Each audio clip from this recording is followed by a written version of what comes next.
Thank you very much. My thanks again to Claudio Ronco for the invitation to be here. I'm going to give largely a clinical talk focusing on really an evolving area in acute kidney injury, really thinking about patients with cancer and the various forms of acute kidney injury and the impact on their care.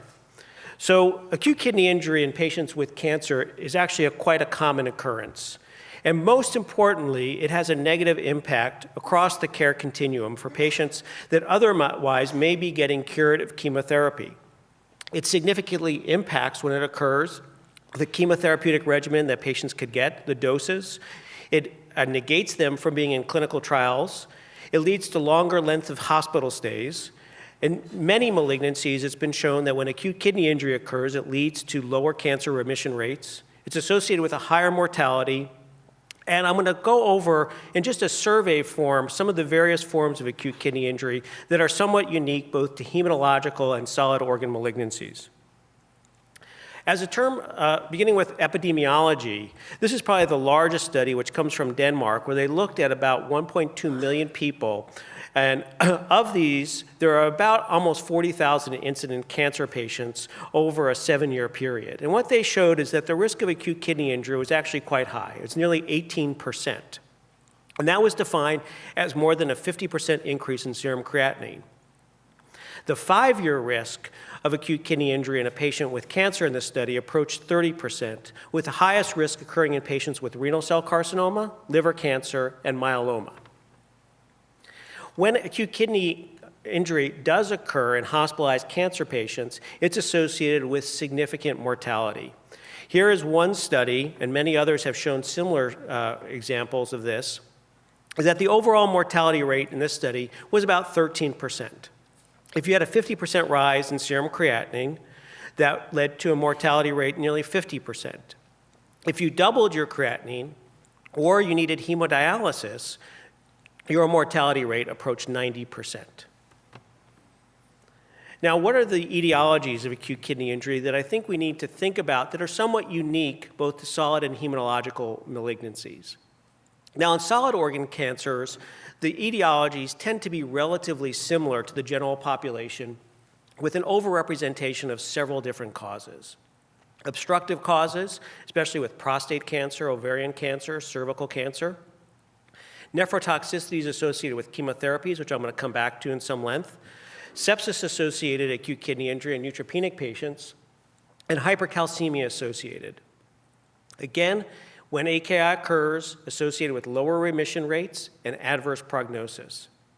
And it's important that AKI in these patients is usually not an isolated event, but often occurs in the setting of multi-system organ failure. And when it does, when patients are critically ill in the ICU, studies have shown that mortality rates are in the 80% range. Now, with hematological malignancies, it's much more complicated.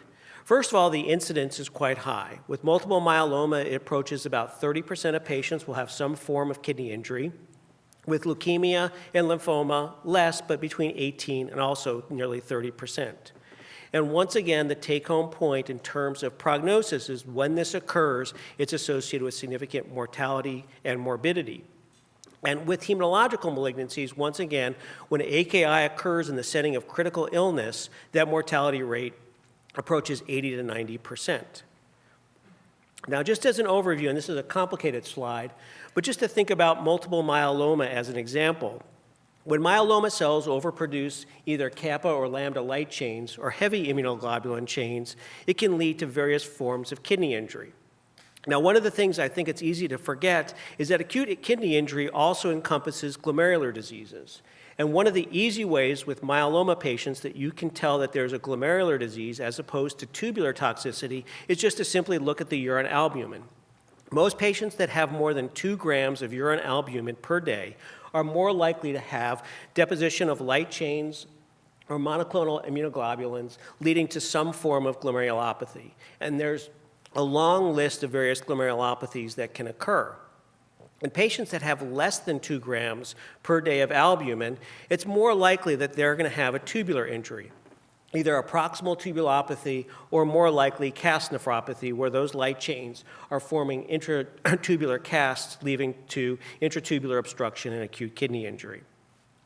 Now, while that's helpful, in about 15% of cases, even astute clinicians are not able to tell, and renal biopsy can be very helpful in these patients with myeloma in order to determine which form of acute kidney injury, whether it's a glomerular or tubular cause, and should be considered as well.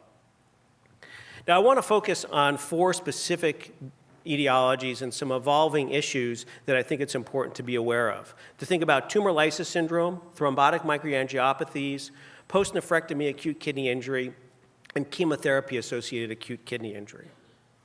Now, tumor lysis syndrome is defined by a very specific definition from Cairo and Bishop. It includes the presence of hyperuricemia, hyperkalemia, hyperphosphatemia, hypocalcemia, and acute kidney injury, here defined as a serum creatinine 1.5 times normal. Now, typically, a tumor lysis syndrome occurs with rapidly growing, large volume tumors that are chemosensitive, things like leukemias, either myeloid or lymphoid or lymphoblastic leukemias, Burkitt's lymphomas, or with very large, bulky tumors that are very chemo or radiation sensitive. Typically, lactate dehydrogenase levels are high. Again, the chemotherapy responsive tumors have a much higher risk. It's important that also tumor lysis syndrome can occur spontaneously and should be thought of in patients with acute kidney injury when they're manifesting those other electrolyte abnormalities or their LDH is quite high. Now, just to summarize just some treatment and prophylaxis issues for tumor lysis syndrome, and just try to get one slide in for this, is that the hallmark, really the standby for treatment, is aggressive IV hydration with fluids, usually normal saline. Urinary alkalinization is not recommended. It leads to numerous electrolyte abnormalities. It is not clear that it causes any improvement by solubilizing uric acid, and really is no longer recommended and should be avoided. For patients who need prophylaxis, who are at high risk of tumor lysis syndrome, allopurinol or a xanthine oxidase inhibitor is highly recommended and should be used in patients with low to moderate risk. Resburicase, a recombinant protein that breaks down uric acid to a soluble metabolite, allantoin, is used for patients who either are manifesting tumor lysis syndrome or at very high risk. A caution with resburicase: in patients with G6PD deficiency, it can cause massive hemolysis, so patients who you think may be at risk for that, resburicase is contraindicated. Obviously, you're going to treat the other electrolyte abnormalities, the hyperkalemia, the hyperphosphatemia, the hypocalcemia, especially if there's any sign of arrhythmias. And dialysis can be quite helpful, especially if acute kidney injury is established or patients with significant chronic kidney injury. And CRRT may help avoid and smooth out some of those rebound metabolic disturbances that can occur in the first couple of days after chemotherapy and can be used as an adjunct to therapy. Moving on in this survey, let's talk about hypercoagulable states and thrombotic microangiopathies. AKI is a devastating complication in this setting. It can be either from renal or arterial thrombosis or from cancer-associated thrombotic microangiopathy. More often than not, thrombotic microangiopathy is associated with 2 chemotherapeutic regimens. One is gemcitabine, typically for ovarian or pancreatic cancers, or bevacizumab, a VEGF inhibitor. Rarely, things like prostate cancer, some other solid organ adenocarcinomas can be associated with a primary form of thrombotic microangiopathy that's not associated with chemotherapy. Typically, those patients have lower LDH levels and more of a smoldering picture than you see with the chemotherapeutic drugs. Lastly, a very aggressive form of thrombotic microangiopathy is seen after stem cell transplant. These patients typically are getting graft versus host disease. They typically have had preconditioning with radiation. They may have radiation nephropathy, and they're receiving a calcineurin inhibitor, usually cyclosporin. There are absolutely no clinical trials that guide treatment. It's mostly on the case report basis. And case series have reported some benefit with supportive care, as well as thinking about agents such as rituximab, plasma exchange, and certainly changing cyclosporin to tacrolimus in the setting of stem cell transplant. Now, with nephrectomy, acute kidney injury is incredibly common.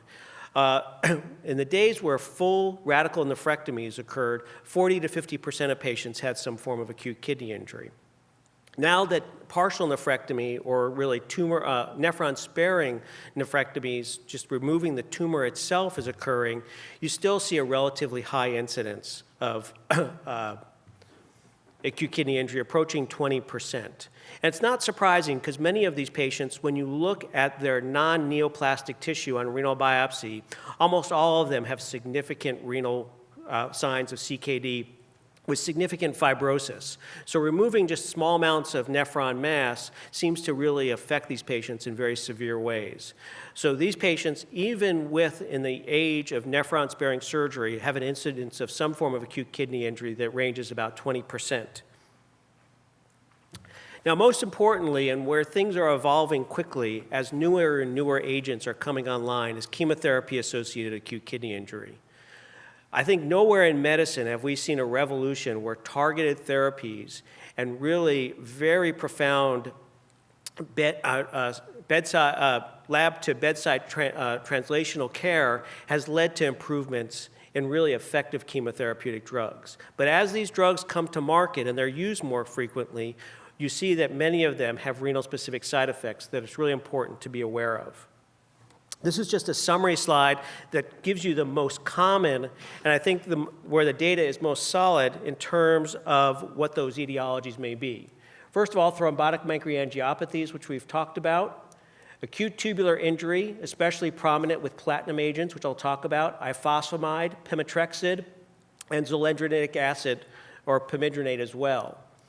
That can also cause focal segmental glomerulosclerosis, also seen with interferon and the anti-VEGF, anti-angiogenesis drugs. Tubular interstitial injury, I'm going to come back to because there's some evolving data here, but is now seen with tyrosine kinase inhibitors and BRAF inhibitors. And finally, some of these drugs have a propensity to form crystals, especially methotrexate, but also dysproteinemia-related, other drugs such as acyclovir, or even with metabolic disturbances.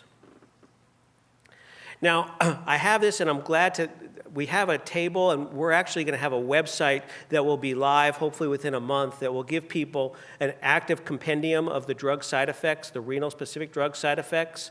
This is, I realize, small to see, but I'm happy to share these slides with you so you have an up-to-date table of these drug toxicities. But I do want to talk a little bit about specific agents, just to give you a flavor for kind of common classifications of these. This is cisplatin. It's a platinum compound. It's a highly effective chemotherapeutic agent for many cancers. However, its major adverse effect is nephrotoxicity. Its toxic effect is dose-related. It leads to apoptosis and necrosis. The nephrotoxic manifestations are multiple. It includes a tubulopathy with a Fanconi syndrome, salt wasting, magnesium wasting, and nephrogenic diabetes insipidus.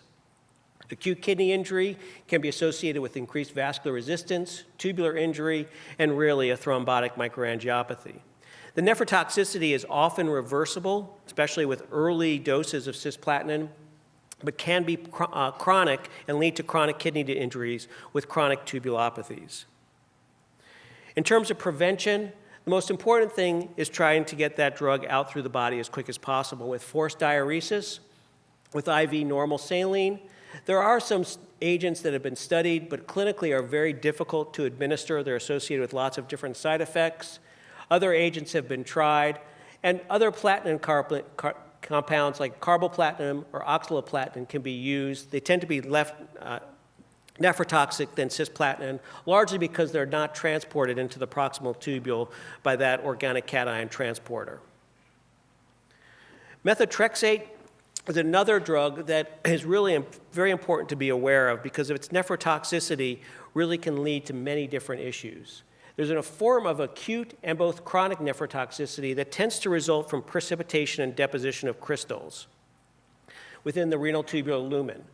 That risk is increased really in two settings: when tubular flow is low, when patients are volume depleted, or when patients are receiving large doses of methotrexate, such as with bone marrow transplantation and during conditioning regimens. So the risk is increased when GFR is less than 60 or with excessive drug dosing. Now the problem is that methotrexate is almost exclusively cleared by the kidney, nearly 100%. The tubule precipitation is enhanced by an acidic pH, Here, urinary alkalinization is critical. It results in between a 5- and 8-fold increase in solubility. When acute kidney injury does occur due to this tubular precipitation, it tends to be non-oliguric. And unfortunately, because that drug is almost exclusively cleared by the kidney, you get into a vicious cycle where methotrexate levels rise to very high levels and can cause severe bone marrow suppression and even lethal bone marrow toxicity. So the rise in methotrexate levels that occurs with acute kidney injury in this setting is really a medical emergency.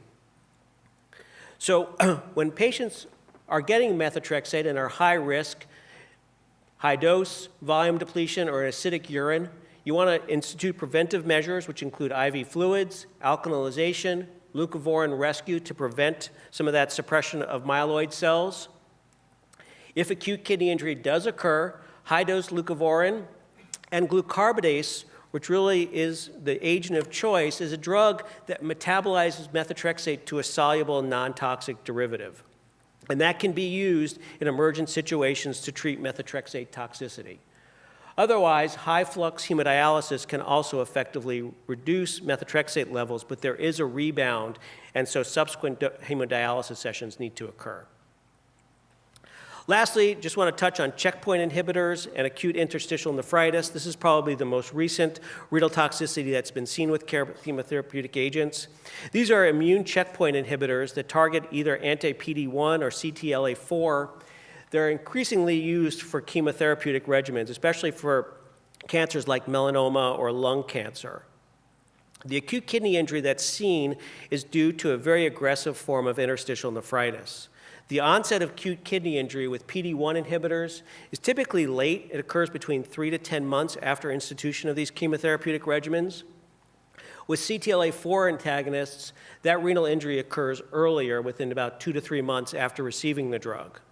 Steroids are highly effective in treating these immune-mediated adverse effects, and typically these immune-mediated adverse effects occur with other immune-mediated effects. So patients will get hypophysitis, they will get pleuritis, they can get thyroid disease, or other immune-mediated organ dysfunction, along with the acute kidney injury, all of which respond quite well to drug withdrawal and steroid treatment. So it looks like overall the incidence of acute kidney injury with these checkpoint inhibitors is anywhere between 10 to upwards of 30%, and patients need close monitoring for watching these. I will point out, too, that it looks like by removing that immune brake, oftentimes these patients are getting other drugs that are associated with acute interstitial nephritis, so it may be that really the reaction is not really to these drugs, but to other drugs that the patient's receiving, that they're developing an interstitial nephritis. So looking at what other medications they're on is also critical. Now lastly, in the last couple of minutes, I just want to touch on stem cell transplant. Just as a reminder, there are really two forms of stem cell transplant. There's autologous, which is bone marrow or peripheral blood-based, versus allogenic, or again, bone marrow, cord blood, or peripheral blood. There's myeloablative and non-myeloablative conditioning regimens. To get a stem cell transplant, there's 3 basic steps: intensive conditioning with high-dose chemotherapy or radiation, then followed by a donor cell infusion to rescue the patient from myeloablation, and then post-graft immunosuppression to prevent graft versus host disease. Now, when you look at the types of kidney injury, what you see is that really it's the myeloablative allogeneic transplants that have the highest risk for acute renal failure, followed by non-myeloablative allogeneic. The overall incidence of acute kidney injury in these patients is upwards between 30 and 70%. If those patients require renal replacement therapy, the mortality is very high. Now, initial case series early in the day of stem cell transplant showed mortality rates approaching 100%. More recent abstracts that have been published and were presented at the ASCO meetings just a couple of weeks ago now show that the mortality rate, even when you require renal replacement therapy, is closer, probably to about 40% in most large studies. Initially, there was a thought that these patients should not be given renal replacement therapy because the mortality was 100%, but now it looks like the outcomes, in fact, are much better for these patients. So one thing just to finish up with is that there's a unique form of acute kidney injury that's seen with stem cell transplantation, which is in the setting of veno-occlusive disease or sinusoidal obstruction syndrome. This occurs during the conditioning regimen when patients are getting high-dose chemotherapy, usually with busulfan, cyclophosphamide, or total body irradiation. Essentially, that leads to portal hypertension, sinusoidal obstruction, and essentially a presentation that looks exactly like the hepatorenal syndrome. There now is a treatment of choice that's now approved worldwide, which is defibrotide. And data shows that early use of defibrotide in patients with veno-occlusive disease actually prevents acute kidney injury. So recognizing this early, distinguishing it from other forms of hepatorenal syndrome, and using defibrotide early really is an important role of the nephrologist in giving therapy that can prevent or improve acute kidney injury. So I touched on prognosis. I'm not going to go into that again. There are some unanswered issues that I think are important for us to think about. First of all, these patients are getting numerous contrast procedures to look at the staging and changes of their their cancer. It's not clear what those serial contrast studies do to GFR over time. We need better data on dosing of patients with altered kidney function. Finally, we need other methods to rapidly determine GFR and to see if there's injury in patients that are getting serial infusions of nephrotoxic drugs. Biomarkers may be importantly useful in this setting. And then we also need some long-term studies looking at the impact on resulting CKD in patients that have had cancer. So as a summary, I hope I've shown you that acute kidney injury is common. As patients are living longer with cancer, it's an important issue. Medications are perhaps the most common etiology of acute kidney injury. Decision-making and thinking about renal replacement therapy can be complex, but really is a patient-specific issue that takes advantage of a multidisciplinary model where the nephrologist has a key role. So thank you very much.